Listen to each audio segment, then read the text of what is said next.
हाय हाय बोला हाय. Good morning. स्वागत आहे तुमचं आपल्या यूट्यूब चॅनलवर.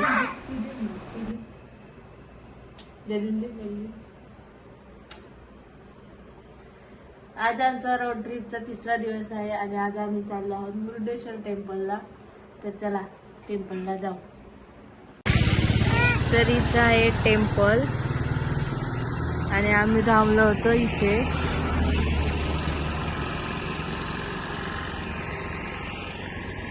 तर आम्ही जिथे थांबलो होतो ते मंदिरपासून 2 किलोमीटर अंतरावर रूम होती. आता आम्ही चाललो. मुरुडेश्वर मंदिर हे कर्नाटक राज्यामधील प्रसिद्ध मंदिर आहे. हे संपूर्ण जगातील सर्वात उंच असलेले दुसरे मंदिर आणि भारतातील पहिले मंदिर आहे. या मंदिराची उंची 123 फूट आहे. त्याच्यामुळे हे मंदिर आपल्याला लांबूनही खूप छान दिसतं.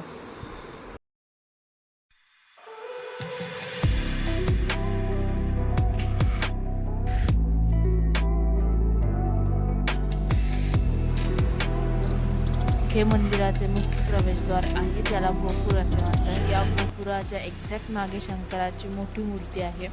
तर या शंकराची मूर्ती पाहण्यासाठी गोपुरात आपल्याला 18व्या फ्लोअरवर लिफ्टने सोडतात आणि तिथून शंकराचे मूर्ती खूप छान दिसते. पूर्ण देखावा खूप छान दिसतो. कडेने अरबी समुद्र आहे, खूप मस्त दिसतं. तर आधी आपण दर्शन घेऊयात आणि नंतर मग आपण मूर्ती पाहण्यासाठी जाऊया.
para magpa-jay ko.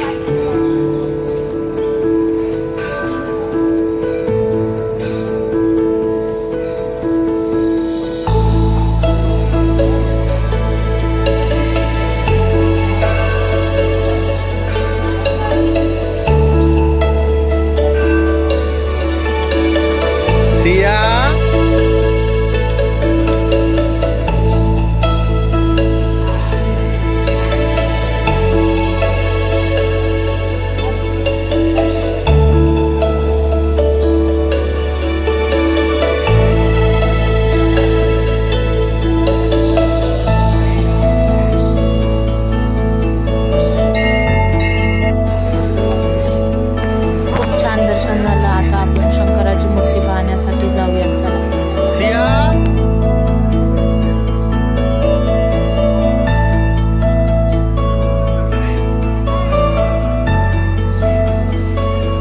Bye bye.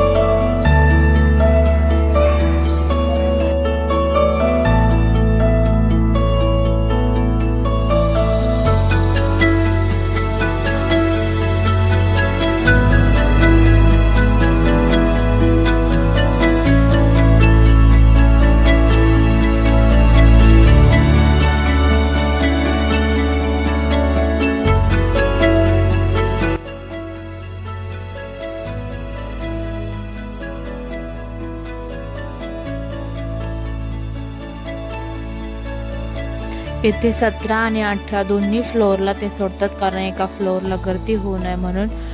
खिडकीतनं शंकराची मूर्ती खूप छान दिसते. आजूबाजूचा परिसर हा खूप छान दिसतो आणि या ठिकाणी देवाचं दर्शन आणि बीचचा व्ह्यू एन्जॉय करण्यासाठी बरीच लोक येतात.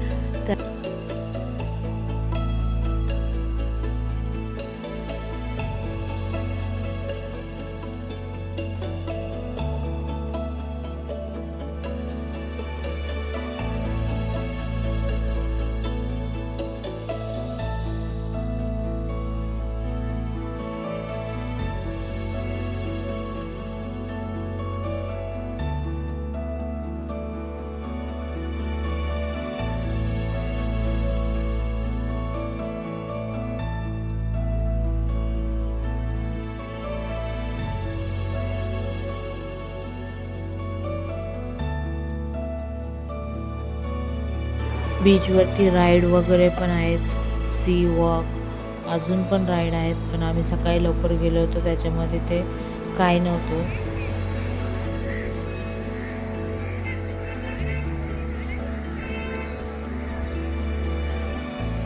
आत्ता आपण चाललो आहोत शंकराच्या मूर्तीच्या खाली जे मंदिर आहे तिथे दर्शन करण्यासाठी चाललो आहोत.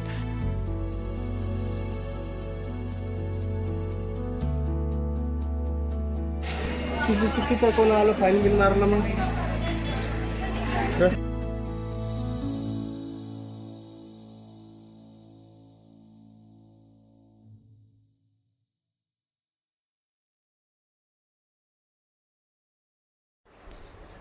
मंदिरामध्ये रामायण आणि महाभारताच्या काही दृश्यांना उजाळा देणाऱ्या मूर्ती आहेत.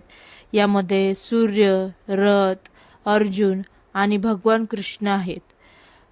इथे मोठा असा नंदी सुद्धा आहे.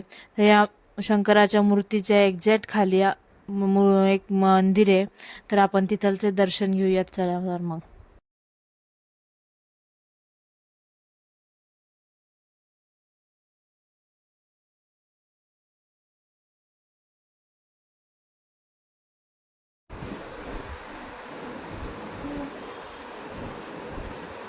या मुली आमच्यासोबतच दर्शनाला पण होत्या. यांना सियासोबत फोटो काढायचा होता. त्या आम्हाला बऱ्याच वेळचे बोलत होते की आम्हाला तिच्यासोबत फोटो काढायचा, पण त्या कन्नडमध्ये बोलत होत्या, आम्हाला काही समजत नव्हतं. नंतर ती आली, तिने सियाला उचलून घेतलं आणि त्यांनी प्रत्येकीने एकेकीने करून तिच्यासोबत फोटो काढले. ती पण त्यांना मस्त पोज देत होती, हसत होती, एन्जॉय करत होती मस्त.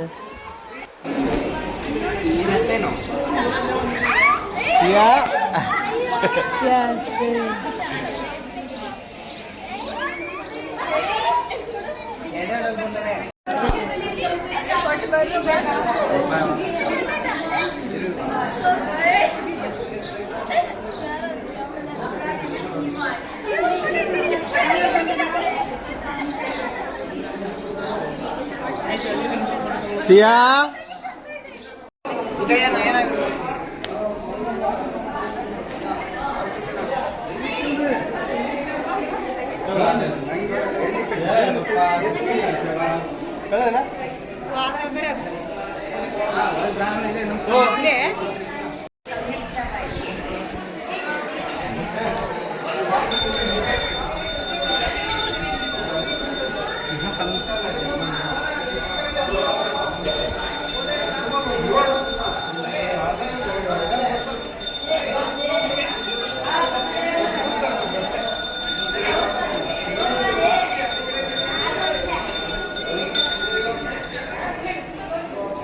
मंदिराच्या बाजूलाच हा देखावा आहे जो सांगतो की गोकर्ण कसे स्थापन झाले. तर त्याची आख्यायिका अशी आहे की त्रेतायुगात राक्षसांचा राजा रावण हा लंकेवर राज्य करत होता. लंकाधीश रावण हा शिवभक्त होता. शंकराची आई देखील शिवभक्त होती. ती रोज समुद्रकिनारी जाऊन मातीचे शिवलिंग बनवत आणि त्याची प्राणप्रतिष्ठा करून पूजा करायची. पण समुद्राच्या प्रवाहाने ते मातीचे शिवलिंग वाहून जात असे. हे पाहून रावणाला खूप वाईट वाटले. हे पाहून रावण आईला म्हणाला, मी तुला शंकरांचे आत्मलिंग आणून देतो. रावण जसा शिवभक्त होता तसाच तो मातृभक्तही होता. आपल्या मातेस महादेवांचे आत्मलिंग आणून देण्यासाठी त्याने कैलासावर जाऊन शंकराची कठोर तपश्चर्या केली. रावणाच्या तपश्चर्येवर महादेव प्रसन्न झाले आणि रावणाला म्हणाले, बोल तुला काय पाहिजे. मातृभक्त रावणाने शंकराकडे आपल्या मातेसाठी शंकराच्या आत्मलिंगाची मागणी केली. शंकराने रावणाला आत्मलिंग दिले आणि सांगितले की लंकेत जाईपर्यंत हे आत्मलिंग खाली जमिनीवर ठेवू नकोस. हे जिथे ठेवले जाईल तिथेच ते स्थापन होईल. भगवान शंकरांची आज्ञा घेऊन रावण आत्मलिंग घेऊन लंकेस निघाला. हे समजताच सर्व देवदेवता चिंतेत पडले. सर्व देवदेवतांनी श्री गणेशाकडे धाव घेतली आणि घडलेला सर्व प्रकार सांगितला. श्री गणेश एका ब्राह्मण बालकाचे रूप धारण करून रावणाकडे निघाले. रावण समुद्र किनाऱ्याजवळ येताना दिसताच श्रीहरी विष्णूंनी आपल्या सुदर्शन चक्राने सूर्यास्त झाकून टाकले. सूर्यास्त झाला असे समजून रावण चिंतेत पडला. रावण एक अतिशय विद्वान पंडित होता. त्याला 4 वेद आणि 6 उपनिषद यांचे संपूर्ण ज्ञान होते. तो दररोज नित्यनेमाने संध्या करायचा. आपल्या रोजच्या संध्येची वेळ झाली हे समजताच रावण चिंतेत पडला. पण भगवान शंकराच्या आज्ञेनुसार आत्मलिंग खाली ठेवायचे नाही. मग आता संध्या कशी करायची असा विचार करीत असतानाच रावणाचे लक्ष जवळच्या गुरे राखीत असणाऱ्या बालकाकडे गेले. ते बालक म्हणजे श्री गणेशच होते. रावणाने त्या बालकाला मदत मागितली. मी समुद्रात जाऊन संध्या करून येईपर्यंत तू हे आत्मलिंग सांभाळ. मी लगेचच येतो. पण मी येईपर्यंत हे हातातून खाली ठेवू नकोस असे सांगितले. बाल गुराखी रूपी गणेशाने रावणाची विनंती मान्य केली व त्यास सांगितले, मी तुम्हाला मदत करेल, परंतु हे शिवलिंग खूप जड आहे आणि ते जास्त वेळ हातात धरून राहणे मला शक्य नाही. मी आपणास 3दा हाक मारेन तेव्हा तुम्ही या व हे शिवलिंग आपल्या ताब्यात घ्या, अन्यथा मी खाली ठेवीन. रावणाने गणेशाचे म्हणणे मान्य करून संदेश निघून जातो. रावणाची संध्या सुरू असताच गणेश आपल्या लीलेस सुरुवात करतो. श्री गणेश घाईघाईने रावणास 3दा हाक मारतो व हातातली आत्मलिंग जमिनीवर ठेवू लागतो. ते जमिनीवर ठेवतो हे पाहून रावण खूप क्रोधित होतो. क्रोधित रावण आत्मलिंग उचलण्याचा खूप प्रयत्न करतो, परंतु आत्मलिंग हालत नाही. आत्मलिंग उचलत नाही म्हणून रावण सर्व शक्तीनिशी आत्मलिंग जोरजोरात हलवितो आणि त्यामुळे आत्मलिंगाचा आकार गायीच्या कानासारखा होतो. गायीच्या कानासारखे म्हणून गोकर्ण तर महाबलशाली रावणाने अनेक प्रयत्न करूनही आत्मलिंग हलले नाही म्हणून महाबळेश्वर. अशा प्रकारे गोकर्ण महाबळेश्वर असे नाव पडले. आत्मलिंग जागचे हलत नाही असे हे समजताच संतापलेल्या रावणाने आत्मलिंगासोबत आणलेली सर्व सामान फेकून दिले. त्या वेगवेगळ्या ठिकाणी जाऊन पडल्या.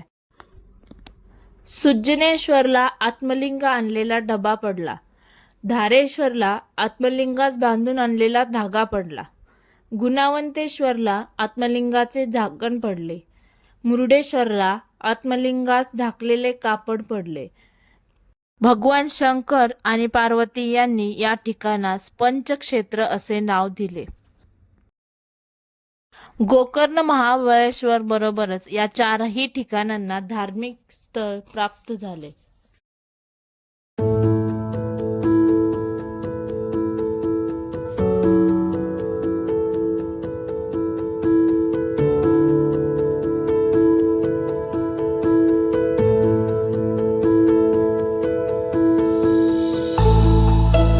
तर अशा प्रकारे मुरुडेश्वर मधील दर्शन आमचं खूप छान झालं आणि आता आम्ही जाणार आहोत गोकर्ण येथे दर्शन घेण्यासाठी आणि त्यानंतर गोव्याला जाणार आहोत. तर सगळ्यात पहिले नाश्ता करून घेऊया आणि गोकर्णाचं दर्शन हे नेक्स्ट ब्लॉगमध्ये मी टाकेल. तर हा ब्लॉग कसा वाटला ते नक्की कमेंट करून सांगा. बाय.